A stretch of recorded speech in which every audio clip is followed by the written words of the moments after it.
Assalamualaikum warahmatullahi wabarakatuh. Perkenalkan nama saya Liwani dengan NIM 20200410327. Di sini saya akan mempresentasikan makalah saya, yaitu mereview film The Social Dilemma. Dan ini untuk memenuhi penugasan tugas bisnis digital.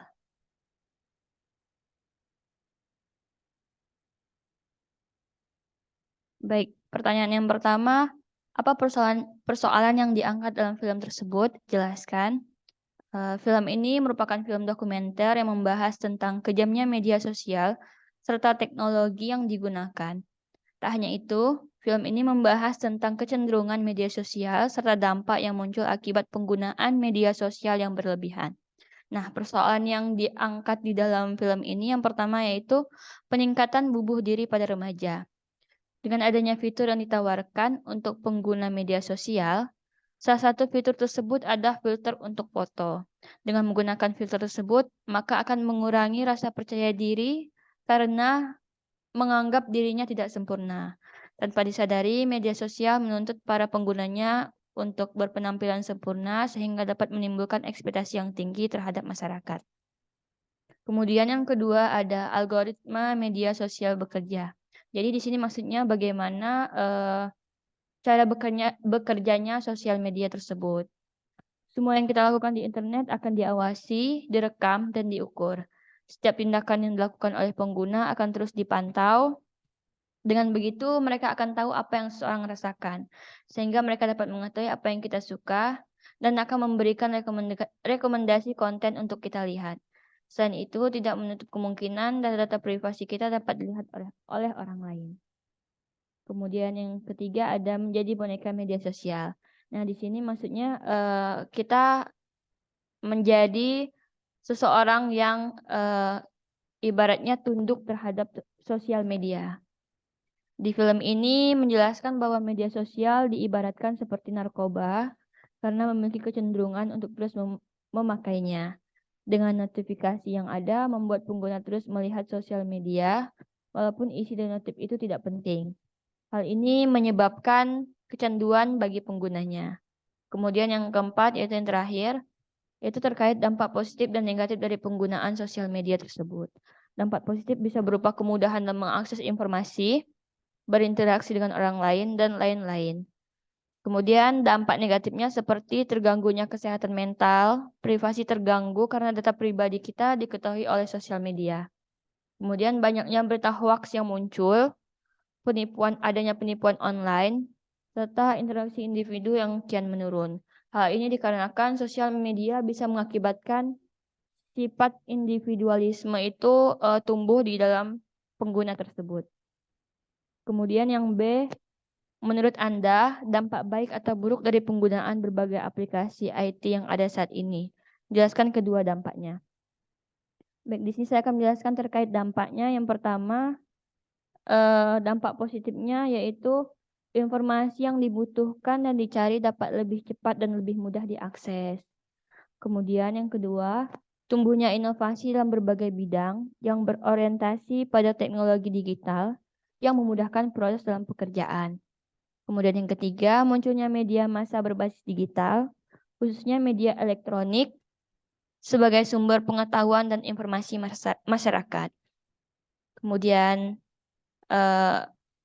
yang keempat, meningkatnya kualitas sumber daya manusia melalui pengembangan dan pemanfaatan teknologi informasi dan komunikasi. Kemudian yang kelima, munculnya berbagai sumber belajar seperti perpustakaan online, media pembelajaran online, diskusi online, yang hal ini dapat meningkatkan kualitas pendidikan. Kemudian yang terakhir ada munculnya e-bisnis seperti toko online dan aplikasi e-commerce yang menyediakan berbagai barang kebutuhan yang dibutuhkan.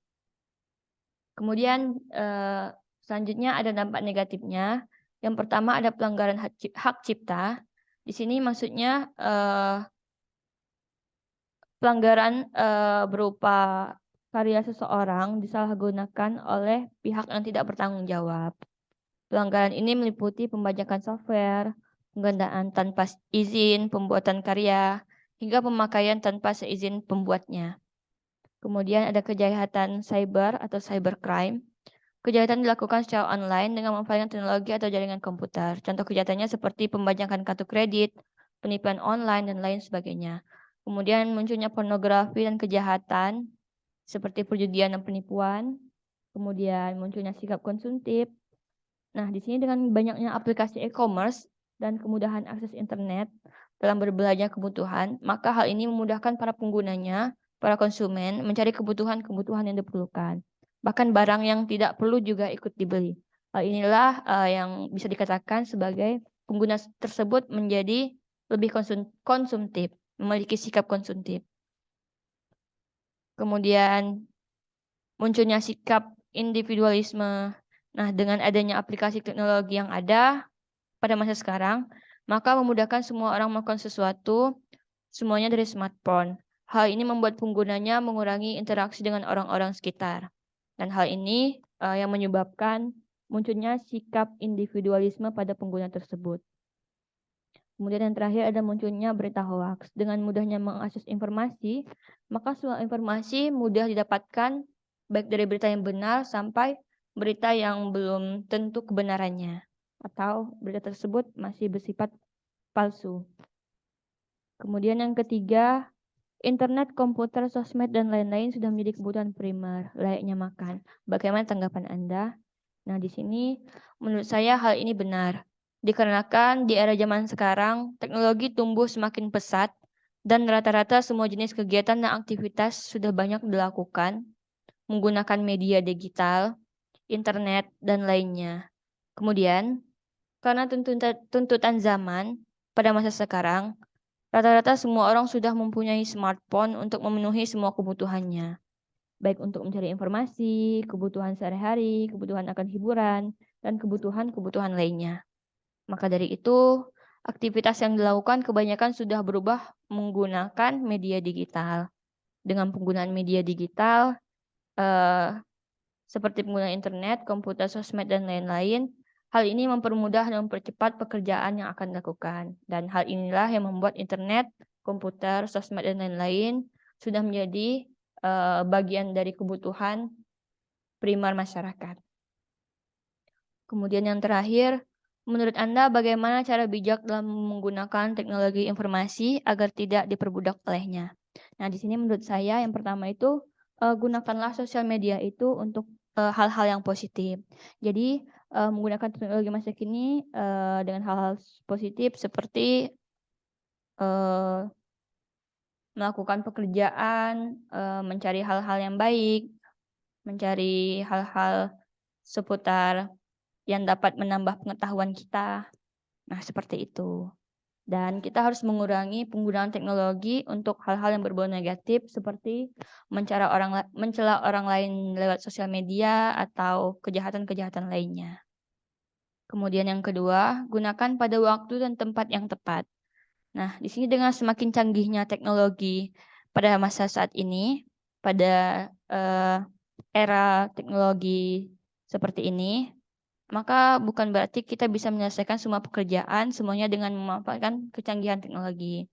Jadi pada saat bekerja, gunakanlah teknologi sesuai dengan kebutuhan pekerjaan kita.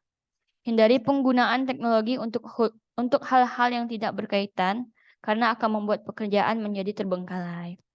Maksudnya di sini kita tidak boleh berlebihan dalam menggunakan sosial media karena hal ini akan membuat kita menjadi membuat pekerjaan kita yang lain-lainnya menjadi terbengkalai. Kemudian gunakan sesuai kebutuhan.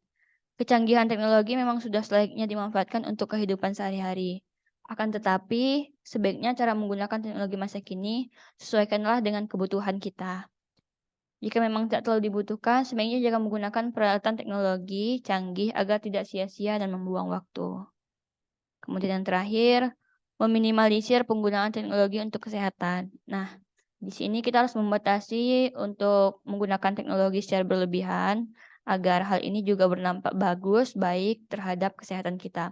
Dikarenakan teknologi kebanyakan bisa memancarkan sinar radiasi yang mana hal ini dapat membuat badan kita menjadi tidak sehat.